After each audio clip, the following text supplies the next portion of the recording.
हम अपने आत्मिक इंद्रियों को कैसे एक्टिवेट करें। मेरे प्रियो, हम सबके पास 5 इंद्रियां हैं। जैसे हम जानते हैं, दृष्टि, श्रवण, स्पर्श, स्वाद और घ्राण, जो कि है sight, hearing, touch, taste and smell, जिससे हम इस दुनिया में इंटरेक्ट करते हैं, इस दुनिया के साथ में हम वास्ता रखते हैं हमारे 5 इंद्रियों के द्वारा।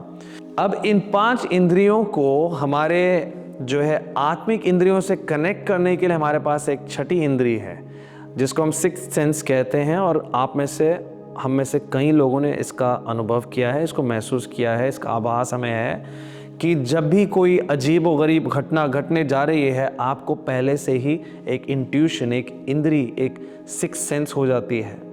यही इंद्रियां जो हमारे नेचुरल सेंस में काम करती हैं, वही हमारी आत्मिक सेंस में भी काम करती हैं, और इसको हम एक्टिवेट कर सकते हैं।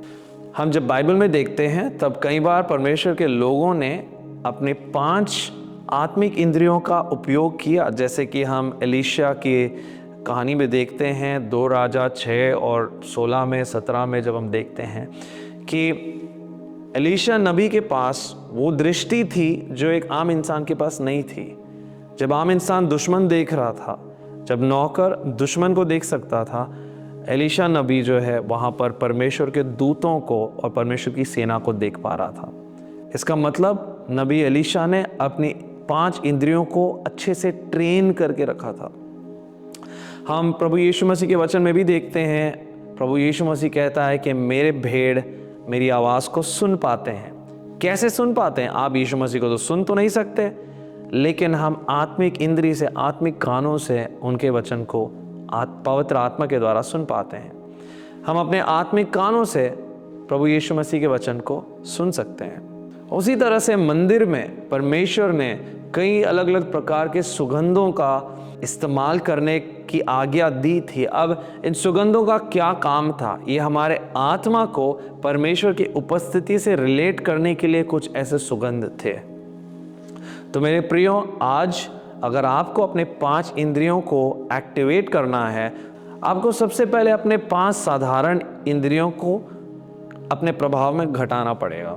यानी कि जब हम बाहर जो है गंदा संदा खाते हैं, या फिर अपने आँखों से बुरी चीज़ों को देखते हैं, अपने कानों से बुरे संगति में और बुरे गॉसिप्स को जब हम सुनते रहते हैं, तब इन इंद्रियों के द्वारा जो हमारी आत्मिक इंद्रियां अफेक्ट होती हैं, हम इसका सही उपयोग नहीं कर पाते। लेकिन हमारी ये प्रयास है कि इन आने वाले दिनों में जैसे हम उपवास में जाएंगे, तब हम इन 5 हमारे साधारण इंद्रियों को घटाते हुए, इसका प्रभाव थोड़ा कमज़ोर करते हुए, हम अपने 5 आत्मिक इंद्रियों को अपने आप ही आगे बढ़ावा देंगे।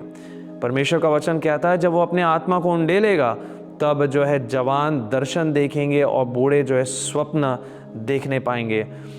हम बाइबल में देखते हैं, जब धनी व्यक्ति और लाजर दोनों का देहांत हुआ था, तब वो धनी व्यक्ति अब्राहम के साथ में वार्तालाप कर रहा था, उनकी बातचीत हो रही थी, और वो बहुत ज़्यादा वेदना में था और उस वेदने को महसूस कर पा रहा था। इसका मतलब है हमारी 5 इंद्रियां जो है अनंत काल में भी काम करेंगी और चलेंगी। जब बाइबल में हम देखते हैं, लहू बहने वाली जो समस्या से पीड़ित जो स्त्री जा करके यीशु मसीह को स्पर्श करती हैं, उसको छूती हैं, अपनी अंदरूनी इंद्री का इस्तेमाल करते हुए अपने नेचुरल इंद्री को भी, साधारण इंद्री को आगे बढ़ाती है। और हम देखते हैं यीशु मसीह कहते हैं कि उनसे पावर बाहर गया, सामर्थ बाहर गई।